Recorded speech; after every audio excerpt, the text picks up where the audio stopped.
Tuesday ng hapon guys, August 6, 2024. Si Kuya AJ is kararating lang, nakabihis na.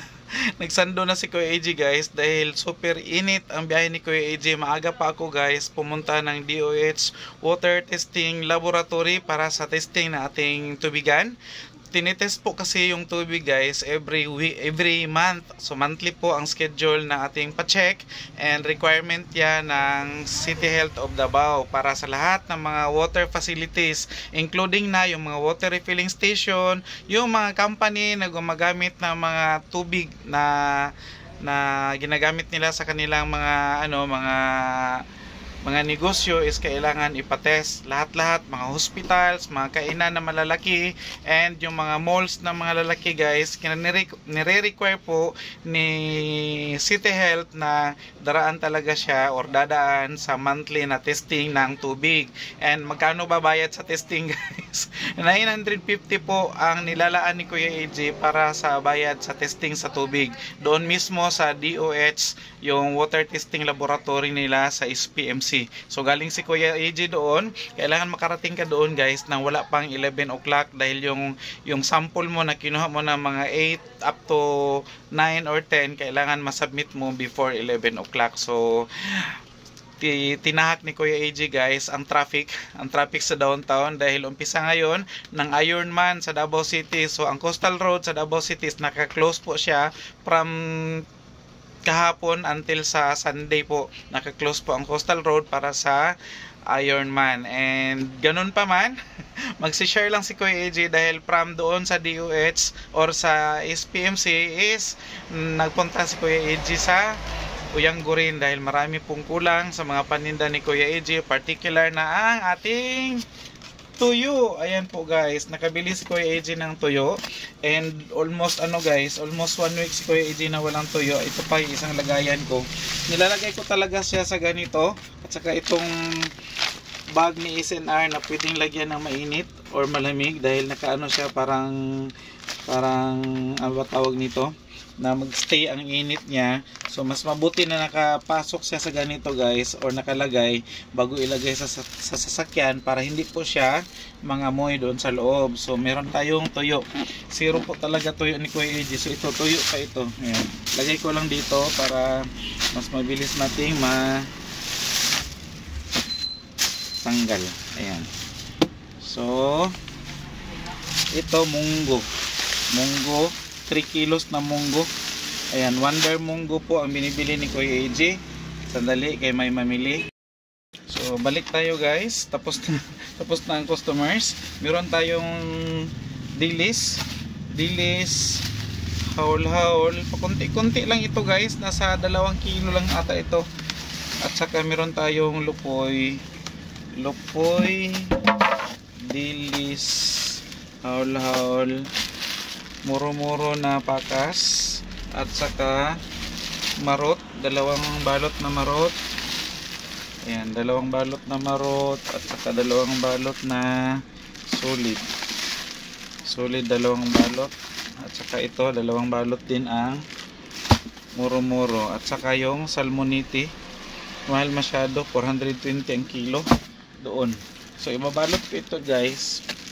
Mag-repack si Kuya AJ. Wala pong mga tuyo na mga mamahalin, yung mga mamahaling mga pakas, yung malalaki, hindi po yan mabinta dito. Kasi ang mga guys, mga paninda natin, depende yan kung saan tayo situated, kung ano yung lugar natin. Kaya dito sa amin, sa lugar namin is uso yung tingi na mga repack na pakunti-kunti, tag 20, 25. Paglagpas na yan ng 30 pesos, 40 pesos or 50 pesos, mahal na yan para sa kanila. So kailangan ang i-repack mo is yung yung mura lang na affordable lang din para sa ating mga customers. So hindi pwede na magbinta si Kuya AJ ng mga mamahalin at saka malalaking balot na mga mahal, kasi hindi din yan siya mabenta. So nakabili din ako itlog guys. Dumaan ako sa bilihan namin bago ako umuwi. Dumaan pa ako galing doon sa bilihan ng nagdaan pa din pala ako na bigas. May bigas tayo na 3 sako. Doon ako sa bilihan talaga sa Oyang-Guri nagpunta pero wala silang stocks. Merong isang truck doon pero may nagmamay-ari na daw ng bigas na yon, so hindi pwedeng ibigay sa atin. Actually wala din akong plano doon talaga mamili kasi alam ko ang kalakaran. So doon doon ako namili sa aking pinsan sa Aplaya. Shout out sa aking pinsan doon sa Aplaya na nag-wholesale din ng bigas. Sa itlog pala, balikan natin, is nagtaas din siya kahapon lang. Kaya pala nag-offer yung yung suki ko na dapat mamili na daw ako ng itlog. Hindi rin siya nagpindot na mag-increase. Pero nag-increase siya guys, from 212 ang tray ni itlog is nagiging 220 na siya. So malaki yung increase niya. Nasa 8 pesos per tray ang kanyang in-increase. So wala tayong magawa kasi nakaka-increase na. So namili na lang ako guys. Nakahiram pa ako ng tray kasi wala akong dalang tray. Galing ako doon sa downtown. And puntahan natin guys yung aking nabiling mantika. Kasi si mantika din is mahal na rin sa mantika. Ayan. 2 galon. 2 malalaking galon. 18 kilos po laman ito guys. Pwedeng 19 pero ayoko yung 19 kasi hindi na mahirapan ka magbasyar, magka-usik-usik siya, inigyabunin mo. So 18 lang. Ang per kilo nito doon sa bilihan sa Oyang-Guri is nasa 90 pesos na po ang kapital nito. So 90 pesos na ang kapital ng mantika. So coco oil. Ang palm oil pala is nasa almost 70 lang, almost 70 pesos ang kilo, pero marami po kasi naghahanap talaga kay coco. So si coco talaga binibenta namin dito. Pera na lang kung wala talaga available na coco or maglagpas na siya ng 100 plus. So hindi na ako hirap na ibenta. So ito, mabenta pa rin ito ating coco oil kahit mahal. Ayan. So pahapon na guys, busy na si Kuya AJ. So yun lang muna ang update ni Kuya AJ guys. Ang ating bigas pala, balikan ko, is pahirapan pa rin ang stocks ni bigas. Pura lang kung wholesaler ka or maramihan ka mamili, truck is pwede ka nila mabigyan.